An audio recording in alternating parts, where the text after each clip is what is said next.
Hi, my name's Stewart Lynch, and in this video I want to try and clarify what a geometry reader is in SwiftUI and how you might use it. I'll compare GeometryReader to other container views so that you'll see that it has two big differences. It's aware of its own coordinate space, namely its position and size, but also all views within the container are laid out differently from other container views. By the end of this video, you should have a better understanding of what a geometry reader is and be less intimidated as I was before I researched this video. I love getting your feedback, so tap the thumbs up button if you enjoyed this video and leave a comment below. Make sure you subscribe to the video and ring that bell to get notifications of new videos. And if you want to support my work, you can buy me a coffee. I have a starter project for this tutorial, and there's a link in the description if you want to work along with me. I have 3 SwiftUI views, one for the introduction and one for each of the 2 examples that we're going to go through. There are also a number of uploaded image assets that I use for the app icon, the launch screen, and the 2 examples. In addition, there's a file with some utility extensions that I'll get into later. It took me a long time to get my head around GeometryReader in SwiftUI. It was really only recently that I realized that I was thinking about it backwards. A common definition is that GeometryReader in SwiftUI is a container view that provides access to the size and coordinate space of its parent view. And I was confused by what it meant to be the parent view here. In fact, Apple's definition doesn't even mention a parent. It's a container view that defines its content as a function of its own size and coordinate space. This means that GeometryReader is certainly a container, but it provides information about itself, such as its own dimensions, but in terms of other views in other coordinate spaces, the only thing it knows is the distance its origin is from the origin of another coordinate space. Hopefully this will become clearer as I work through this introduction, but I'm getting ahead of myself. Let's go back to the beginning. In this basically empty view, I have this navigation stack, but no views inside. If I want to create more than one view, I'll need to add a container view within that navigation stack, and we basically have 4 choices out of the box: a V stack, an H stack, a Z or Z stack, and the geometry reader. And I'll get into that one in a minute. Now there's one thing in particular though between GeometryReader containers and the other 3, and that's how it claims available space. If we add a V stack to our navigation stack, how much space does it consume in our view? Well, the answer is none. And we can verify this by placing a background modifier to a V stack, using a color, say teal, and nothing changes in our preview. If I add a frame to the V stack, before setting the background color however, we see that it fixes that size and the background is displayed. Well, I don't want to do that though. I just want to add a text view inside the V stack and remove the frame. The V stack then completely collapses around the text view, and our background color here is essentially the same as if we had the background applied to the text view. Text views will only claim as much space as it needs. Now the navigation stack itself is a container, and the V stack is placed inside it at the center.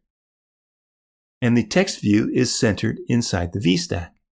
If I add another text view below our first one inside the V stack, the entire V stack adjusts to present the 2 views centered within the V stack and the V stack within the navigation view. Well, so what, you say? You know this. This is how container views work. Everything is centered, and the text views, like many other types, only use up as much space as they need despite what is being offered to them, which in the case of a V stack is the entire screen. Let me just add a navigation title to the V stack. When I do that, the space made available to the V stack changes and the contents adjust down accordingly so that they are still centered within the navigation stack and the V stack. Well, you know you can place container views within container views to lay out designs, but in every case, the content for those big 3 will always be centered within the parent container.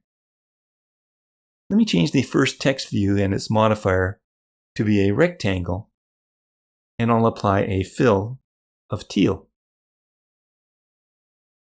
Doing so changes things quite a bit. The rectangle and the text view have to lay themselves out within the available VStack space offered.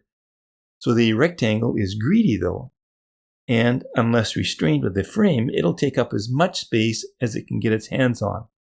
So it lets the text view take up what it needs first, which is minimal, and then it consumes all of the remaining space.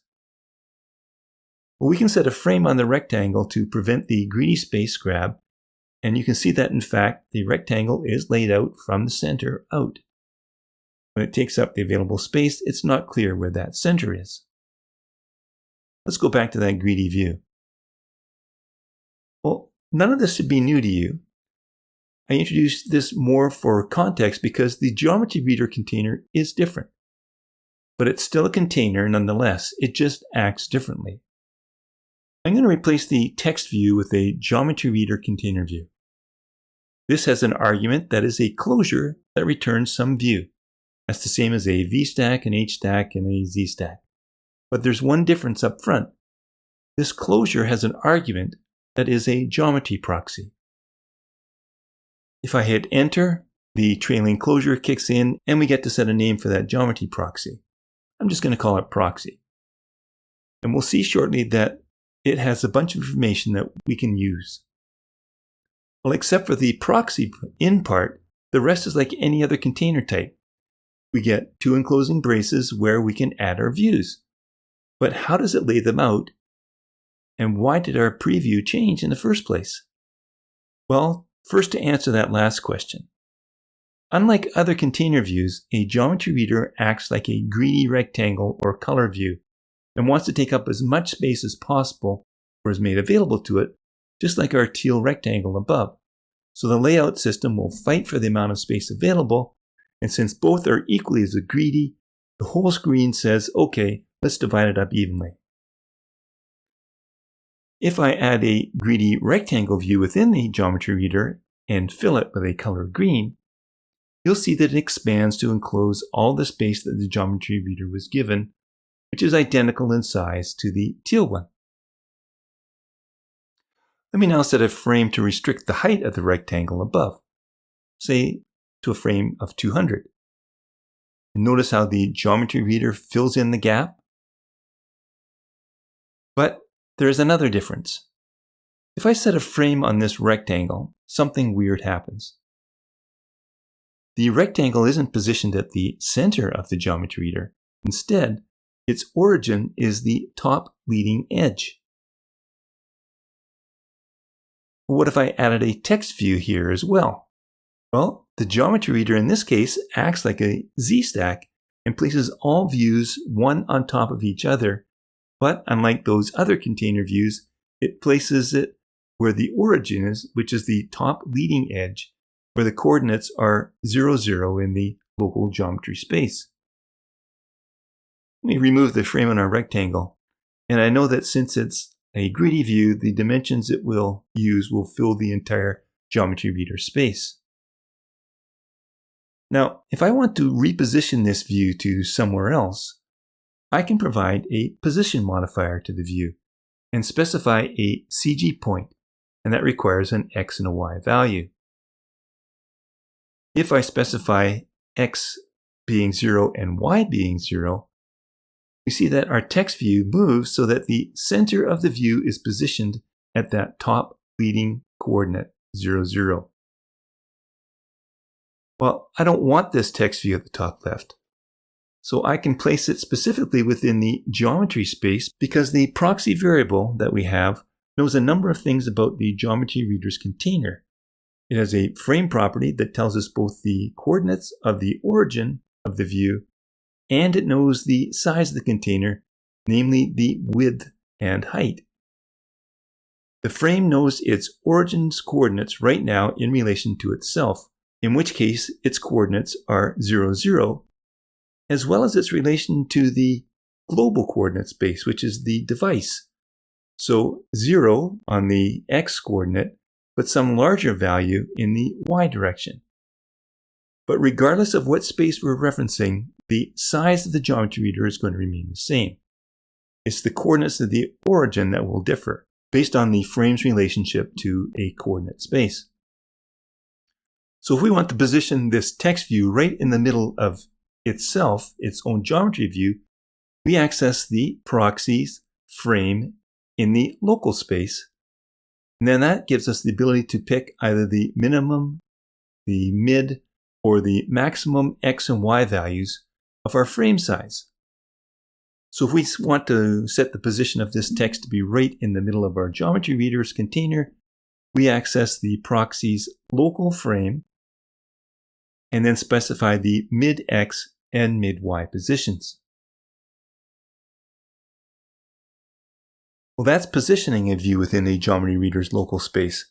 What if I wanted to know its size or where its origin is in relationship to the global coordinate space, meaning the entire device? So let's create a VStack behind the where am I text with a leading alignment. Now all content within this VStack then is going to be positioned at the top leading anchor position. Well, we can create a text view to display the proxy's frame information in any one of the different coordinate spaces. And I can use string interpolation for this, and then use the debug description to display that information. So let's do that for both the local and global coordinate spaces. In the first case, the local case, we see that our origin is 0, 0. It's its origin with respect to itself. That makes sense. Well, for the second case, 0 is the leading edge, but it's down 357.6 repeating from the top edge of the device. That's the global space. In both cases, though, the container dimensions are identical. Both display 393 wide by 480 high. Well, let me run this on a simulator now. Now, I like to use Anton Vanderlee's RocketSim app that really adds power to the simulator in so many ways. And I'll leave a link in the description. The one thing that was recently added to this app was the ability to display rulers on the simulator. This now shows measurements along the side of the screen. And if I hover around the top of the geometry reader space, you'll see that its vertical position is around 357, 358, which is what we see in our text view as the y coordinates of the geometry reader in the global space. Now there's one more coordinate space that I want to talk about, and that's a custom one. We can specify some other container as being a coordinate space, like this parent VStack. So we'll specify it's a coordinate space and give it a name, and I'm just going to use the string VStack. It can be any hashable value. Now I can add a third text view and generate that debug description for that coordinate space. Now I find this difficult to read because of these values here with all the decimals. I like it rounded. So I've created some extensions, and they're available in the utility extensions file. So I can change these values now to specify to provide us the text for the proxy info in whatever space that I want. Simply doing exactly what I did before, but it's going to round the numbers up. So let's run this in the simulator once more then, and let's verify the origin of the container in the VStack named coordinate space. The VStack starts at a vertical position of 150. Our geometry reader starts at a vertical position of 358 in the global space. So if I subtract those two values, I see that I get 208, which is the distance from the start of the VStack to the top of the geometry reader. And this verifies the coordinates of our container in the VStack coordinate space. Notice again that the size dimensions are identical in all three cases. The geometry reader knows about its own space, not anyone else's. It can only tell me where it's situated in relationship to other coordinate spaces. So for example, if I want to position this "where am I" text view somewhere else relative to another space, I can do that. I'm going to leave the x coordinate at the center of the local space, so the frame in the local.midx will stay the same. But if I change the y coordinate, though, to be relative to the coordinate space named vstack at its mid-y dimensions, I see that that view moves. The starting position is 358, which is the origin's vertical position relative to the global space. But then I need to add the offset created by the vstack space, which is what we've specified, so another 208. And then, since we also want to apply the distance represented by the mid-y of our proxy's frame, well, that's the height divided by 2, so another 230. So if I add these three values up, 358 plus 208 plus 230, I get 796. And that should be the vertical position of where this text view is. So let me run this on the simulator once more. And I can use RocketSim to verify. My calculations are correct. So understanding coordinate spaces, what information the proxy offers, and how views are laid out within that GeometryReader's container are critical in understanding how to use and take advantage of the GeometryReader.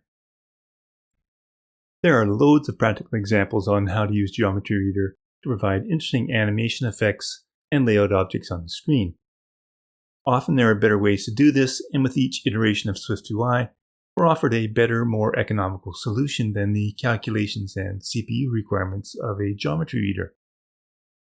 In 2022, we got View That Fits that greatly helped remove reliance on GeometryReader to deal with device rotation or different screen sizes. Still, there is a place for GeometryReader, and I encourage you to check out other content providers for their examples. I hope that this introduction, at the very least, will help you understand why, when you introduce GeometryReader into your own projects, you understand why your layout may not look the way you wanted or expected it, and how you might overcome this. Let me take you through a couple of examples. In this example, I'm displaying up to 7 of the image assets that I have stored in my assets folder. The names are stored in this array, and I use a LazyGrid to lay them out in a grid that uses a flexible grid item with 4 columns across. This flexible grid item will adjust based on the size of the device and orientation. In all cases, though, there are just 4 columns. The slider allows me to adjust the number of items to display. I have a video on LazyGrids if this layout is confusing to you, and I'll leave a link in the description. The key here is no matter what, the grid will always have 4 flexible grid columns. Well, what I want to be able to do is be flexible with the number of columns that are displayed, so that there will always be a maximum of 4 columns, but should there be fewer than 4 images, the columns will be reduced to either 1, 2, or 3. So in order to do this, I'm going to have to be able to alter the number of columns used in this layout. So by default, the number of columns is going to be 4, but when I drop down to just 3 images, I want there to be 3 columns. So the flexible width must grow. If I go down to 2, the number will be 2, and 1, just 1. I don't handle the 0 case here, but I'll leave that up to you. Well, one way that we could do this is to calculate the width of our LazyGrid and adjust the number of columns based on how many items there are in our array. So first, let's embed the LazyGrid in a GeometryReader so that we can determine how much space is available to us. Since we embedded this grid in a GeometryReader, it places the grid in the top leading corner. But because our LazyGrid expands horizontally to claim the entire width, nothing changes here. But a GeometryReader provides as much space as possible, so it's going to grab and seize the entire rest of this view. So this spacer is no longer needed. The maximum number of cells is going to be 4. So I know then that the minimum cell width will have to be the geometry proxy's size.width divided by 4. That'll give us the minimum cell width. To get the maximum cell width then, this will depend on whether or not we have 1, 2, or 3 images to display. So we can divide the horizontal space given to us, which is that geometry size.width, and divide it by the count of our number of images, which is the image names array. And we'll turn that into a CG float. So if there's only 1 image, it'll be the entire width of the screen. 2, it'll be half the width. 3, it will be 1/3 of the width. But once we reach 4, we want that cell to always be 1/4. Now, I don't want it to get any smaller than that minimum cell width, so we can take the max of the 2 to get our optimal width.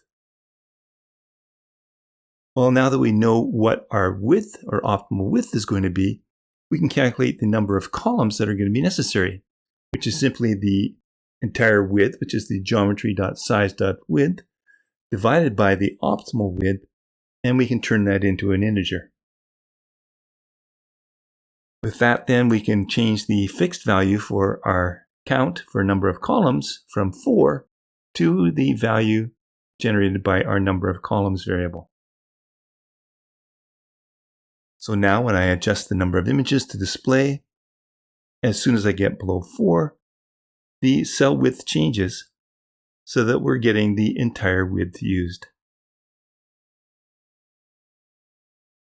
In this final example, I've taken those same images and I'm presenting them in a horizontal scroll view in an H-stack with 0 spacing. And the images are made resizable and scaled to fill, so the entire screen is used. Well, what I want to do here is clip those images so that they'll only be as wide as the existing view, namely the width of the device in portrait, or the height when it's rotated to landscape. Well, this is a job for GeometryReader so that I can specify the frame width for our images. The height's not a problem. So let's embed the scroll view inside a GeometryReader like this, and I'll call the geometry proxy screen.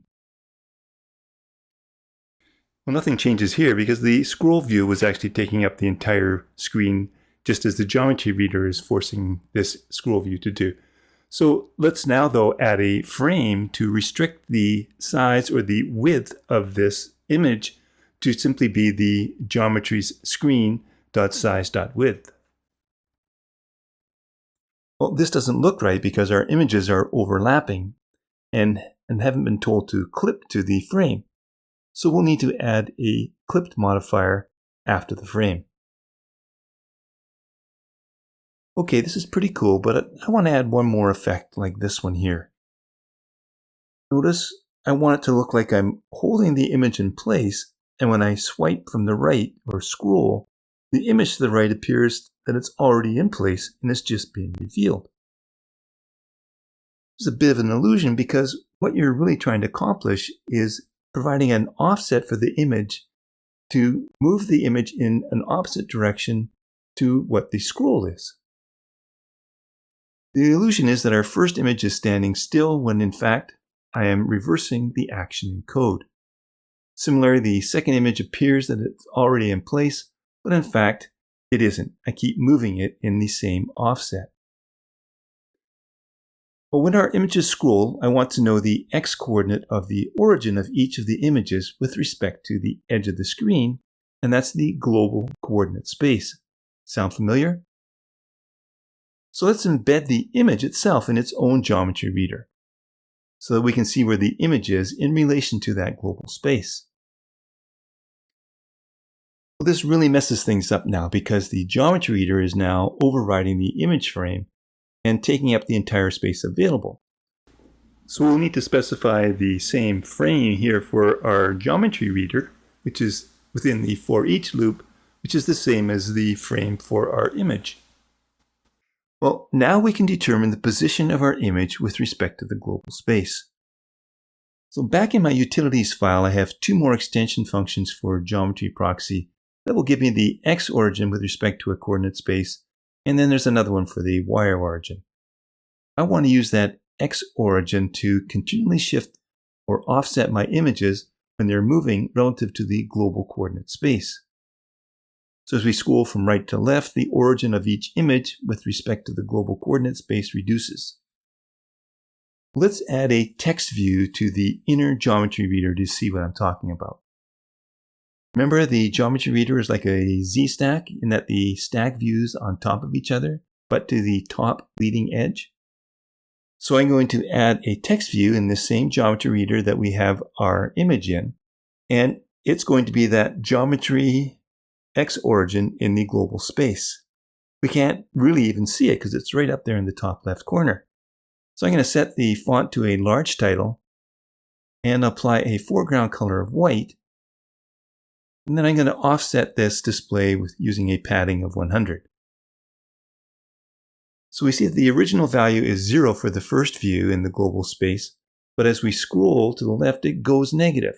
So what I want is to have that view displayed exactly in the same place as I scroll and move the other one over top it. So this is going to require an offset, moving it in the opposite direction, exact same amount as what I'm scrolling. Because as we see the next view come into view, we see that it would have started high. And actually on an iPhone 14 Pro, it's at 380. But since we want to have it appear as it's already displayed, we'll need it to offset it right away so that in behind then it looks like it's been already in place.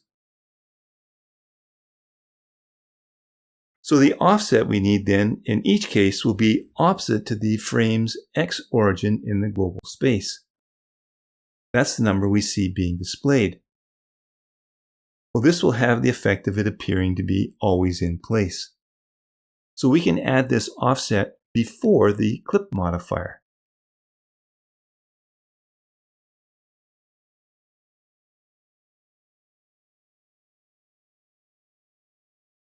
And now as we scroll, it looks like the image is standing still in behind, and as I swipe, the one behind it gets revealed and will continue on through the entire set. That's a pretty cool effect, all made possible by GeometryReader. Well, I hope that this has shed some light on clarifying GeometryReader for you, and at the very least, when you read code that is using GeometryReader, you'll understand what's going on. If you've enjoyed this video, please give it a thumbs up and leave a comment. And please consider subscribing to my channel and ringing the bell to get notifications of new content. This helps drive more people to my channel and drives me towards producing more content like this. Thanks for watching.